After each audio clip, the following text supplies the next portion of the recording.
Few games manipulate time as well as Super Hot, because Super Hot manipulates our perception of time. In Super Hot, everything is in slow motion, which gives you time to think about what to do. When you move, everything moves as fast as you. By giving to the player the power to slow time, the player feels like they have super speed. To me at least, Super Hot simulated the feeling I had when I was in a car accident. I didn't think the world was going slower, but that my mind was going much faster. This is how I feel playing Super Hot. I feel like my mind is much faster than the world around me. I consider Super Hot an innovative game, but it's a bit funny to think that Nintendo already offered a similar feature back in 1987. Before I can explain how Super Hot manipulates time, I have to talk about the pause functionality. Come on in. It's almost another world here in the video arcades of America. 1 billion games are played every month. Older games didn't have pause or save. Back in the days you had to go out to play video games. The arcade games were designed not to have an ending.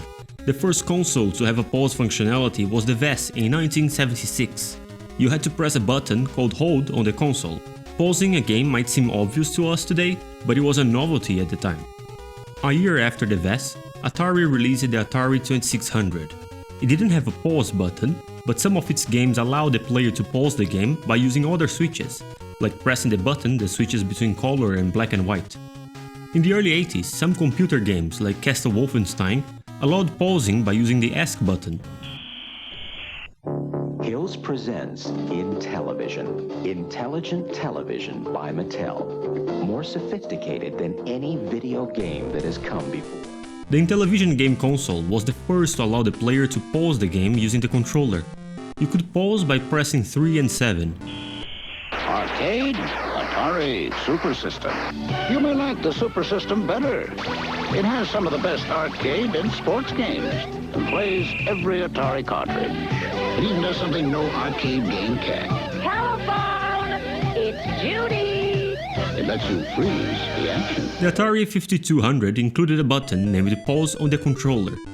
Look at that controller. It looks like an old phone with all these numbers. What will the future bring from Nintendo?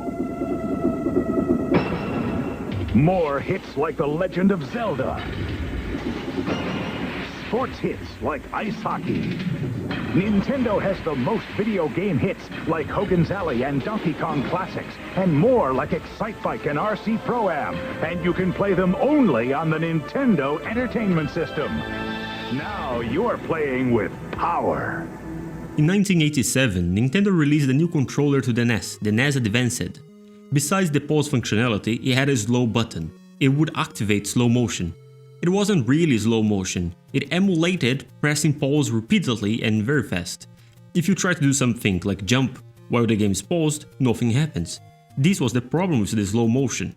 Sometimes you would press the button for a character to jump, but it would not jump, because in the millisecond when you pressed that button, the game was in the paused state. It was a very clunky feature and it wouldn't work with every game. But still, it's interesting the idea of giving the player the power to control the speed of time in the game.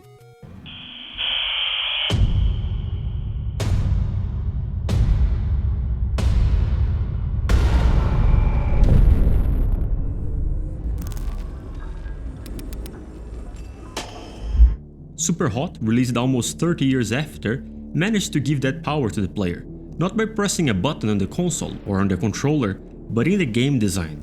The game is in slow motion, and things get normally fast only when you move. If the player stands still, they will have a lot of time to think about what to do next.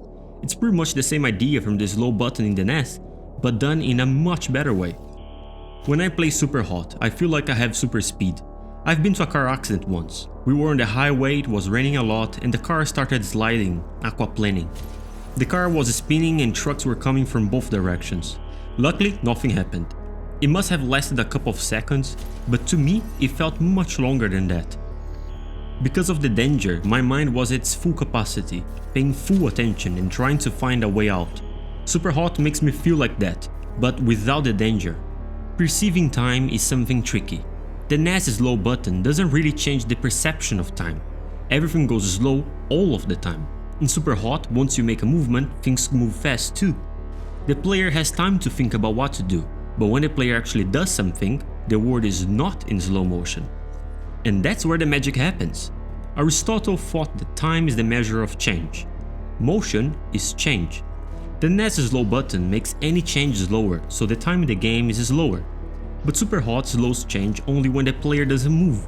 This gives the feeling that the world has its own speed, a normal speed, and your body is part of that world. Your body, your avatar in the game, doesn't move faster than the other objects and characters. When a decision is made, when a clash happens, the time in the game goes fast. Because in the end things go fast, this simulates the car accident feeling.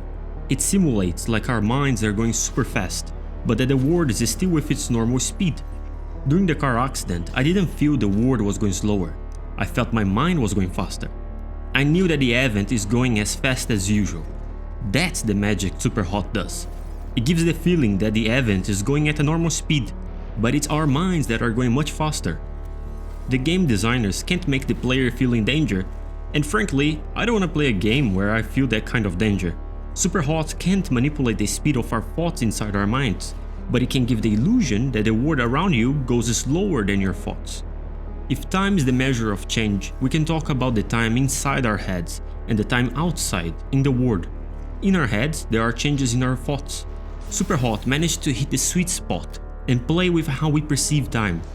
By making things faster only after the player makes a decision and moves, it makes the player feel like all of those thoughts happened in a fraction of a second. I started the video by talking about the pause functionality. There's a connection between pause and time manipulation. Superhot is aware of that. I will give a spoiler of Superhot now. While there is the spoiler, I will leave the screen red. If you haven't played Superhot yet, I recommend jumping this.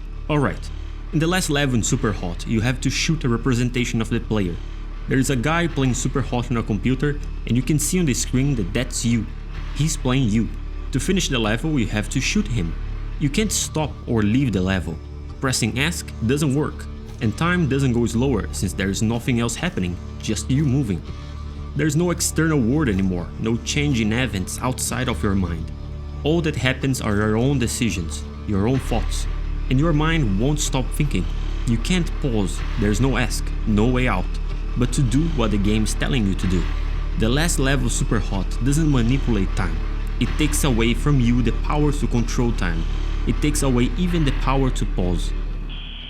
I've been saying in my previous videos that cinema is the art of shaping time, and that games are the art of shaping agency. This doesn't mean that games cannot manipulate time, they can, but they can only do that by manipulating agency. This is what the NES slow button failed to achieve and Superhot did so well. The first half of this video about the history of pause functionality was largely based on Christopher Hansen's book Game Time. He briefly mentions Superhot and he doesn't talk about Aristotle and other philosophies of time. But it's a nice reading and I recommend it. Thank you for watching the video and consider subscribing to the channel.